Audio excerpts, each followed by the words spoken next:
Hey guys, welcome back to another video, and today I wanted to discuss the ban list a little bit.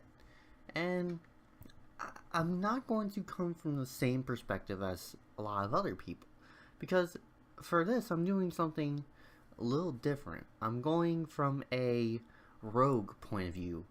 And if you guys don't know rogue decks, you're in for some trouble if you go to a regional or something, because rogue is something that you need to be at least a little bit prepared for.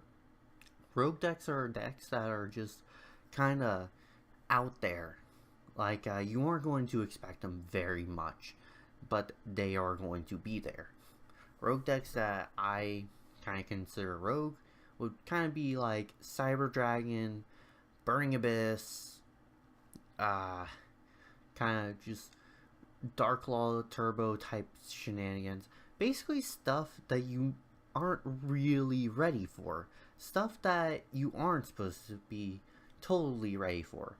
Rogue decks are there to basically keep you on your toes and to basically keep you awake during the thing. Because there's a lot of people who will take a guess on a deck and say, hey, people aren't ready for this. There's like no sides for this in the meta right now. And I could very much just bash through your face or something like that. So yeah. So let's get into this. Starting off with the ban list, you guys should already know about everything. I'm basically just going to quickly discuss the things that are new and tell you how it kind of affects Rogue. So we have Fairy Tale Snow. Now, Fairy Tale Snow is a very big hit to Rogue. Rogue loves this thing like no other. I remember Snow basically wreaking havoc ever since grass was a thing. And those who don't know that grass looks greener, oh man, it's something else. I used to play 60 card, Infernoi, Lightsworn, Fairy Tale Snow, go F yourself, Zoo, and I didn't actually play Zoo. It was just go F yourself, Zoo, because I am going to wreck your day. And I very much did. I only lost to like 2 Zoo in that whole time I played that. And they were very good players. And good job to them who actually did beat me with that deck. But yeah, I didn't really drop too many matches, and the reason was Fairy Tale Snow. Fairy Tale Snow is used in a lot of rogue matchups because it is a insane card. It is not once per turn, and you can use it multiple times in the same chain, meaning that if your opponent DD Crows it, you can just chain it, which is stupid on so many levels. Burning Abyss like to use this as a way to get Orbital Highlander to be live in their hand again. Lightsworn love the fuck out of this thing because they will make Minerva out of this and detach it to mill even more targets for Snow. And once I have seen a grave with like 20 or 10 or something just up there with a Fairy Tale Snow in it, I usually just scoop. If they put on another negate, I'm not going to try and play through that because it is going to be hell to try and play through a Fairy Tale Snowboard because it is so hard to. Because first off, you have to try and bait the Snow.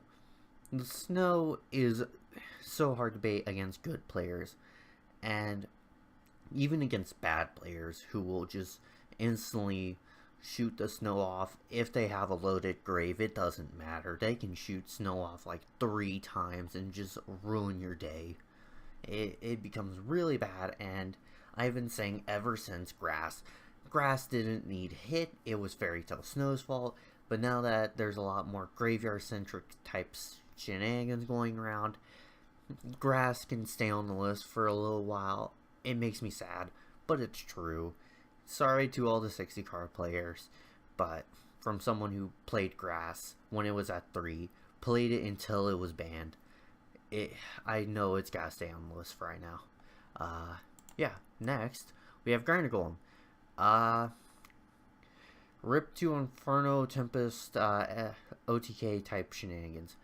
For those who don't know about Inferno Tempest, it is a quick play card that would be like if you take 3,000 damage, you banish all cards, well, not all cards, all monsters in both players' decks, and then you gain like 5 million life points off soul absorption, and then you just hit your opponent with a DD chain and just, oh wait, no, it's like DD blast, I forget what, DD dynamite, that's probably it, and then you just kill your opponent right out with a single grinder golem hit. But grinder golem needed the hit because it was stupid in that it was not a once per turn summon, and that it generated 2 tokens that you could use for anything. You just lost your normal summon, which really isn't that bad in all scenarios, because there's a lot of things that you don't even need the normal summon, like dangers, and really it wasn't being used too much by rogue strategies, but it probably was being used by some people, and some people are probably really sad because their rogue decks don't really work as well anymore. I know I used it in some rogue strategy that was just like extra link my opponent, but it's just really stupid. Topologic Gumblar Dragon, I hate this thing so much because it wasn't really the rogue decks being using it that much. It was really only in the meta decks. So yeah, I don't really know too many rogue decks that actually could utilize this for a Gumblar loop of 4 to 6. But there was probably 1 or 2 out there. Bet it was like Gishki or something. But still, it deserved it. And I don't think really it changes anything in the rogue matchups. We have Tomahawk. Tomahawk is another thing that lots of rogue players like to use because it generates an absurd amount of tokens, and if you do it in your first turn, it doesn't really matter on its restrictions. You just make a bunch of links and you pass to your opponent and you just say, bring it on. I made like 5 link monsters. If you break my board, good job to you, but I'm going to activate Soul Charge and wreck your day. that was basically it. Rangaminiad. Rangaminiad is a stupid card that was being used by the meta. I hate that it got banned because it hurts 6 Samurai. Truthfully, I bet if you banned some Sorceress and ISO'd 2 awfully overpowered cards that I think should not be in this game, because it's really just not fun when your opponent just summons an ISO'd. Send 4, summon, do some crazy shenanigans, summon Sorceress, spec more. Truthfully, if and just so you guys know, if you didn't play against a Rangaminiad deck, it was not very consistent in too many ways. I've went against a few, and a lot of times, if you hit them with like a single Ash or an Effect Veiler, they lost. If their Rangaminiad somehow got negated, or their Gossiping Shadow got negated, they were done. If something like that happened, it was really just a bad strategy, and Gumblar Dragon Loop actually worked better in their favor. So if you had gotten rid of a Isold, well, if you got rid of Isold and some Sorceress, you wouldn't really have to worry about Rangaminiad, except for 6 Samurais, which I don't know how to feel about it, because when they get General, it's going to be hell, because General can search the limited one. I forget what it's called, but it's nuts. It's summoning a Rangaminiad, a Great Shogun Shian, the main deck one, and the Synchro Shian. I wonder if I got that mixed up. I probably did. Soul Charge being banned, that hurts a lot of rogue decks that rely on just specialing a bunch. But since we have whatchamacallit, Saryuja Skull Dread still at 3, it is still okay for a lot of rogue decks, because the rogue decks just make 3 of them and trying to do a random FTK that you would never expect, but still it hurts like hell to a lot of rogue decks. So yeah, We got Chaos Emperor Dragon Envoy at the end going to 1. I don't really see any rogue decks wanting to play this. Maybe a random Chaos Thunder Dragon, but I don't see that being rogue. It might happen. Cyberstein going to 1. Lots of rogue decks will probably be running us. Be on your toes for a Triple Blaze Phoenix. Phoenix, whatever you call it. Since it's spelled F-E-N-I-X, I always call it Phoenix because it is P-H-E-O-N-I-X.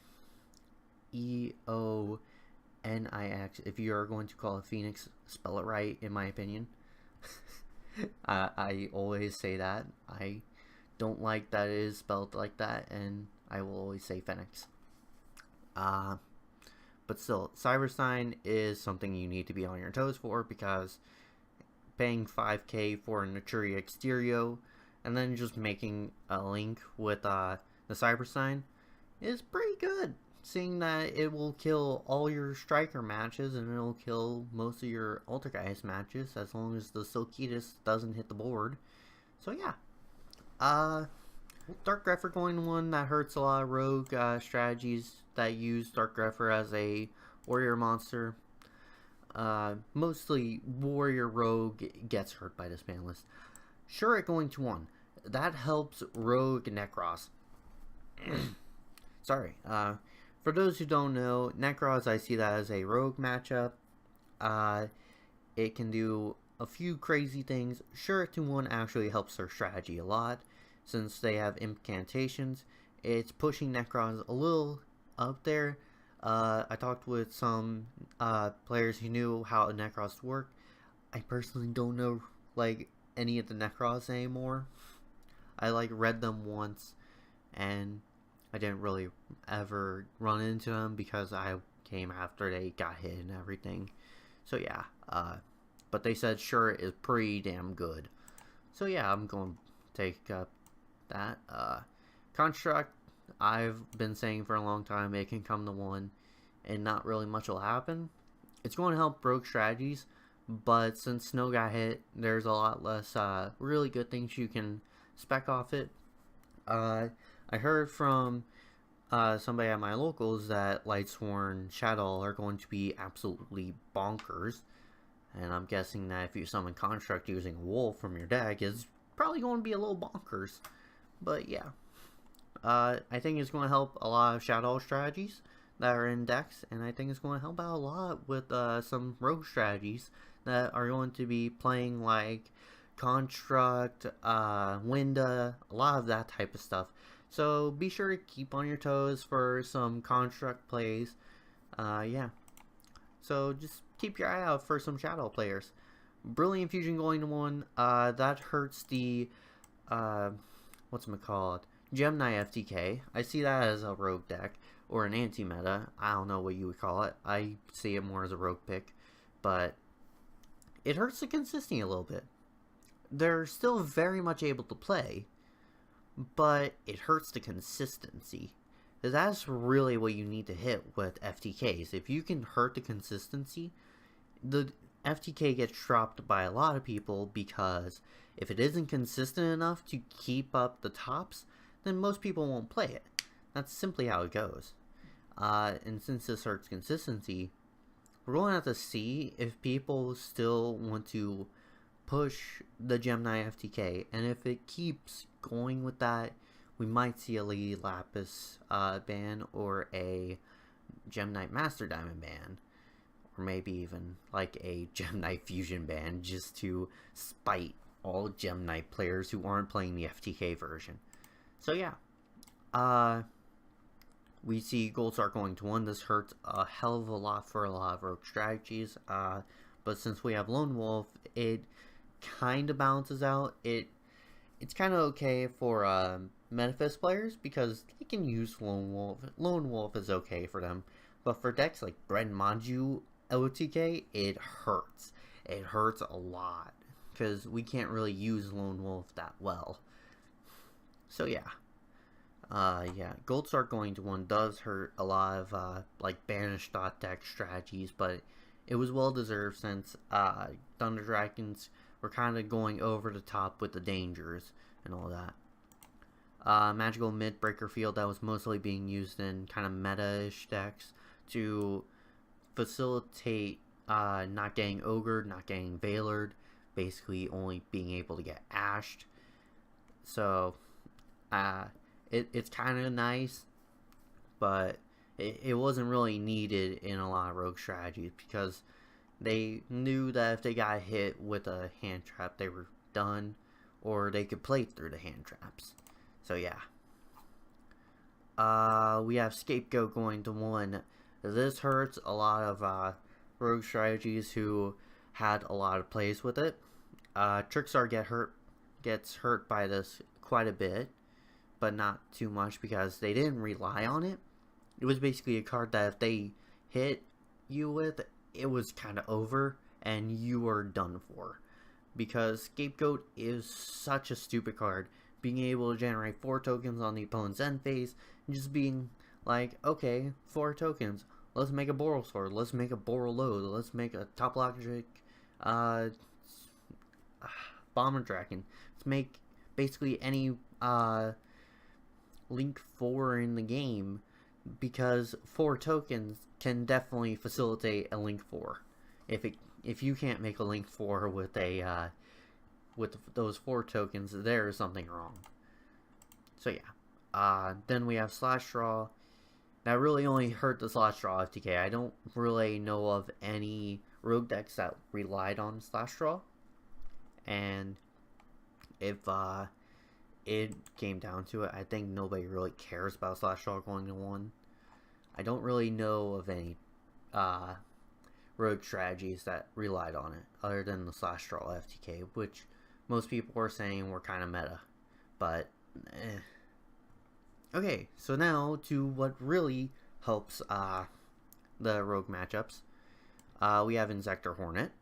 That helps Insectors a lot, seeing as they have their Link monster and all that. It really does help, but I don't know to what extent, because now they even got that new insect monster in Savage Strike that if they have 3 insect monsters with the same name engraved, it gets specialed and it can just do some really cool stuff. I forget what it does, but I think Insectors will like it a lot. They have a lot of insect support that's been coming out lately, and I truthfully think that a Insector deck, some crazy strategy might come out now that Hornet's at 3.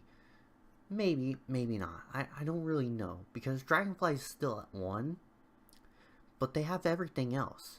They could like just go off randomly. Necros of Brionac. I don't remember what Brionac does.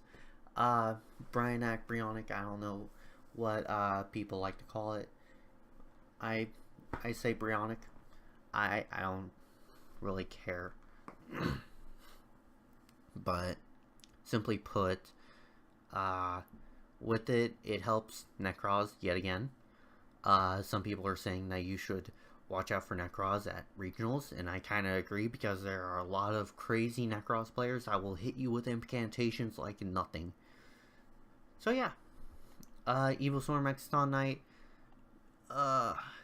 really, it doesn't matter if it was at 1 or 3, it's the exact same thing. Most people are only playing 1 in their action deck, and if you have to summon the second one, it's like you're already in a losing position. Interrupted Kaiju Slumber at 3. This helps a lot because this is extra field removal, and it gives us more incentive to run Kaijus in the main deck. So yeah. Monarch Stormforward, yet again, more removal. If you count True Dracos as rogue, you will love this, because you can do some old school Monarch type stuff of tributing stuff on your opponent's turn using the traps.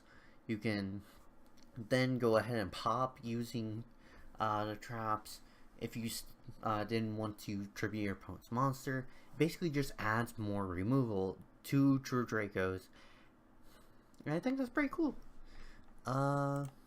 Next we got Eradicator Epidemic Virus, and oh my gosh, this thing, if it goes off against Striker or a Altergeist player on their first turn, it's like a 90% guarantee you're going to win, because you just lock them out for a good 3 turns.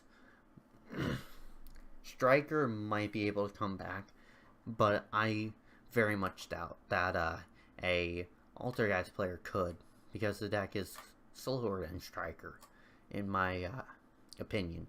But still, I see it as like a very good way for rogue decks to out these other decks. Like they can use Trap Trick, they can use Lilith, they can use lots of different ways to get Eradicator out of the deck and onto the field and just use it on the first turn.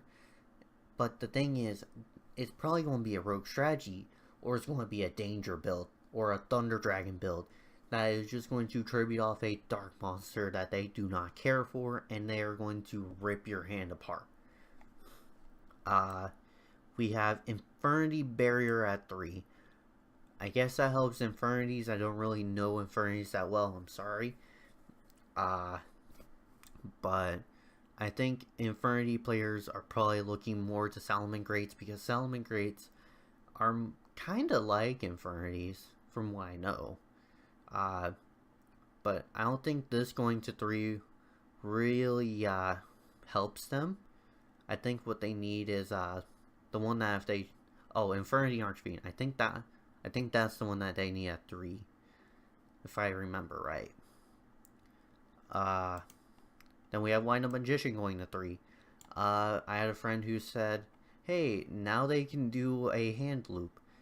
I kind of disagree, but only time will tell if Wind-Ups can do a hand loop again. I still don't see why Hunter doesn't just get banned and they bring Carrier back, because that's all Wind-Ups really need. And they don't need Hunter. Hunter is just stupid. We have TG Hyper Librarian going to 3. Did nothing at 1. Did nothing at 2. Not going to do anything at 3 unless it's a rogue deck.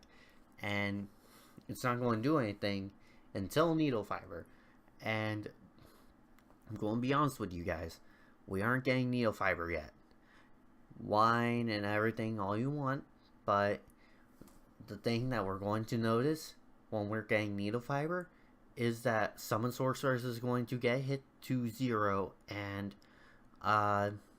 Glow Bulb is probably going to get hit as well, because OCG Land, they were having trouble, and even though our formats are a lot different, almost every single deck was playing like a Glow Bulb or something of the sorts, because Needle Fiber is inherently broken with Summon Sorceress and Glow Bulb. Glow Bulb is a 1-card Needle Fiber, which leads into Summon Sorceress, which leads into more just degenerate bowl that they can do to facilitate these random ass combos that they throw into their decks to just gain advantage. And really, when we see Summon Sword get banned, maybe Glow Bulb getting hit, maybe, is a big thing. But when we see that happen, then we can worry about Needle Fiber. That's what I'm going to keep saying. Limiter removal going to 3. Trains rejoice. You have even more attack power. My friend plays Trains. He didn't care that I came to 3. He played like 1 as a joke side. But like Cyber Dragon players, Trains, just really big rogue strategies that rely on just busting through an opponent's board with attack power alone. They can rejoice with the limiter removal because they can just boost everything by double and then just bash the opponent's skull in. So yeah. But now that we've kind of talked about this, I wanted to kind of discuss what rogue decks really came out on top on this. So first off, I gotta say, our boys, well, your boys, Burning Abyss, the deck that never dies, got pretty hard hit, because now it's not really a good idea to play Hydralander, they can't play snow because it got hit. So Hydrolander is kind of out. You don't really want to play that because it's hard to really do everything with.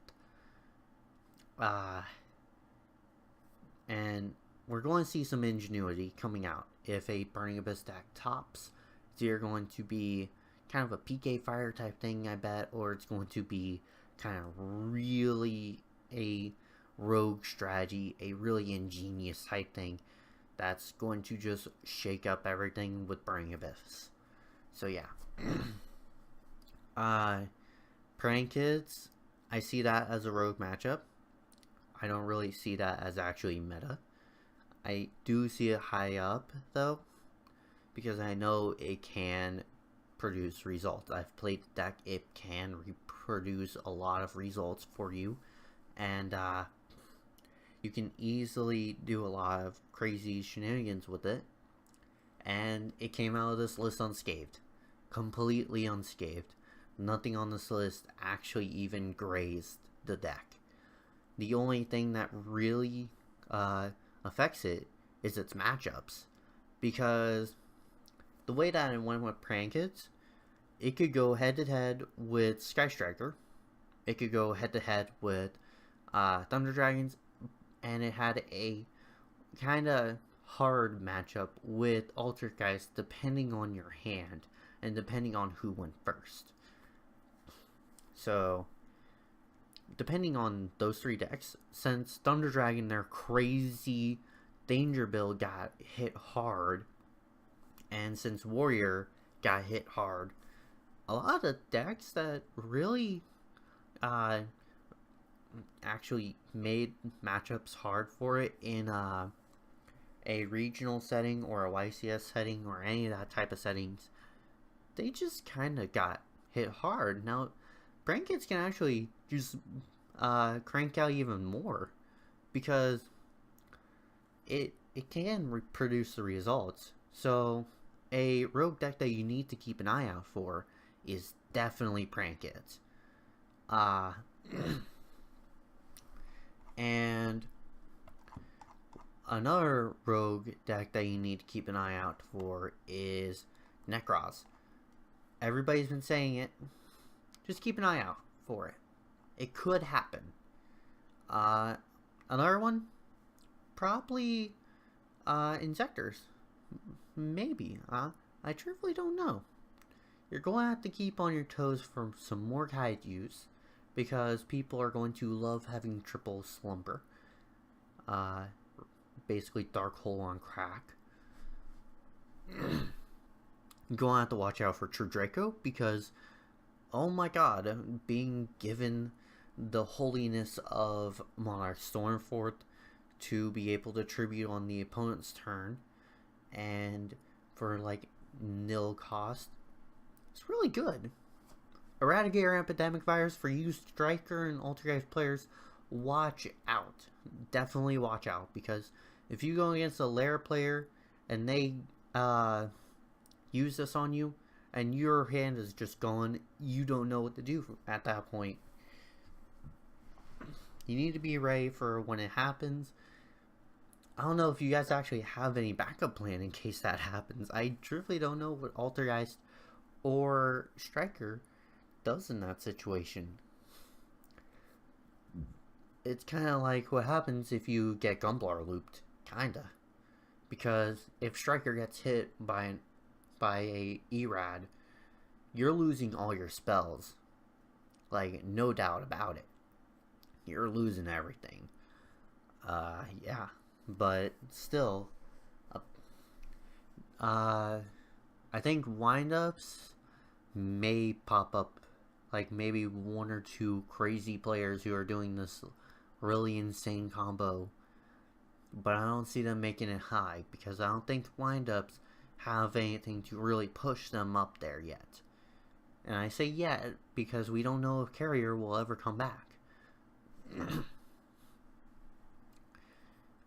We don't have to worry about Synchron type stuff right now, from my point of view. Trains and Cyber Dragons, you should just always be watching out for those things. If you weren't watching out for Cyber Dragons already, then I don't know what you're doing, and I don't know why you aren't. Because if you saw the last YCS that came, it was way up there. I think it was in like the top 5 represented decks of all, and it didn't actually make it. And I believe that's because everybody was ready for a Cyber Dragon matchup. They knew what the deck did. So, and now that trains actually have its support, it's good to keep an eye out for those Shadow Train players who are just going to make a Shekinaga, make Gustav Max burn you for 2k, then make Juggernaut and just ram into you. It can hurt really bad. Lightsworn Shadows. I heard it's a bonkers deck. I have not seen it personally, but it's something to keep an eye out for. Be ready for graveyard strategies.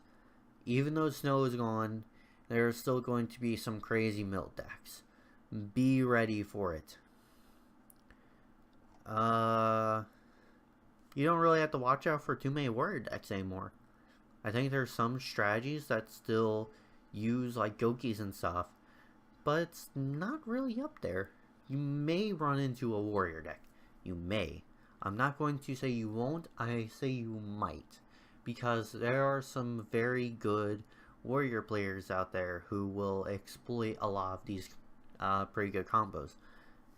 Since Dark Grepher's at 1, Armageddon's at 1, it's not going to be easy for them, but they'll persevere somehow. Keep an eye out for a Cyber Sign FTK. It was already floating around in people's heads, and the fact that you can make a Naturia Exterio for only 5k life points. I say only 5k. But in reality, making a Naturia Exterio can be pretty game ending for some decks. So keep an eye out for it. It's out there, and people are crazy enough to play this. So be sure to keep an eye out for it. And last but not least, let's talk about the new deck, Time Thieves. Time Thieves, I have been playing it for a little bit, and I realized this is a insane deck. Redoer is absolutely busted if you get 2 to maybe 3 of it on field. Even 1, it just starts ripping the opponent so badly, because just being able to generate advantage, dodge effects, and field removal, non-targeting, it just becomes so bad for the opponent. And the fact that it also steals from the opponent's deck for its materials also hurts the opponent. And I can truthfully see it becoming like a new prank hit, to be able to just win randomly, to generate a lot of results. Because from what I've been seeing with these decks, it's really interesting on the ingenuity and all of that can go into it. The fact that you can make a board of an Azathoth on the opponent's turn, a Fog Blade, pop on the opponent's turn using PK Rusty Bartochet, basically, and a Redoer as well on top of that to steal the top card of the opponent's deck, and to either generate advantage by drawing a card, dodge an effect by using a monster, or non-targeting, non-destruction, field removal using a trap. It becomes really bad for the opponent pretty quickly, and it's very easy combo to do. I noticed that really easily with a Danger build, with an Orcrest build, with so many different types of builds of Time Thieves. It's something that you're definitely going to have to watch out for, because it's interesting. And there's even a really what's it called? Wallet friendly. I forget what the term is. A really good wallet friendly version that's like a Lightsworn build. And oh my gosh, the deck just goes off.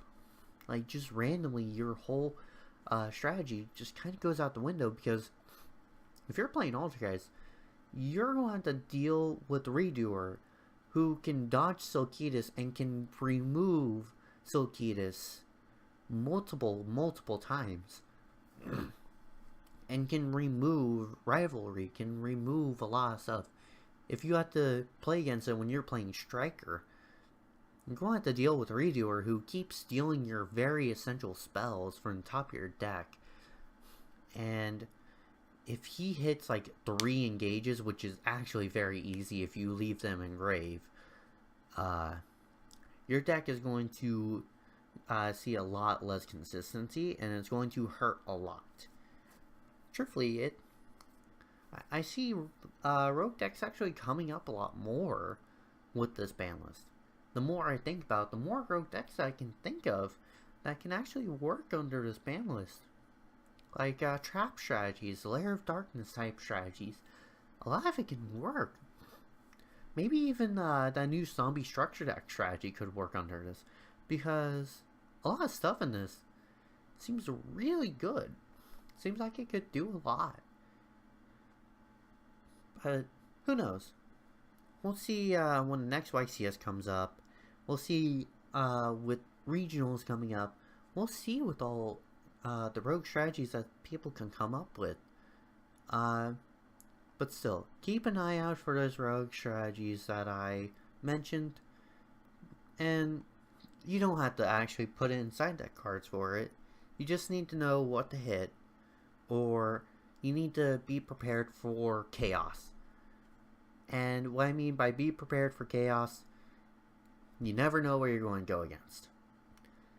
There may be times when you think, okay, I'm at the high tables. I'm going against Striker, Thunder Dragon, Altergeist. Then you go against a True Draco player who rips you a new ass. It happens. It definitely happens.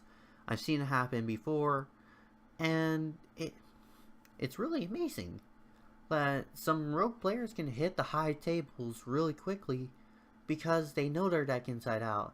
They know you don't know their deck. And they know that they can beat your deck if they use this certain strategy, since you might not be prepared for it. It's kind of like how Prank Kids took YCS Milan. Nobody knew what the deck did. Nobody was ready because the deck was so new. And nobody was giving it any attention. And then it won YCS Milan. People looked at the deck, thought, it's going to be a flop. I'm not even going to read cards because no point. And then it kept topping. People started reading cards. And they started understanding the deck. It started going down a little bit.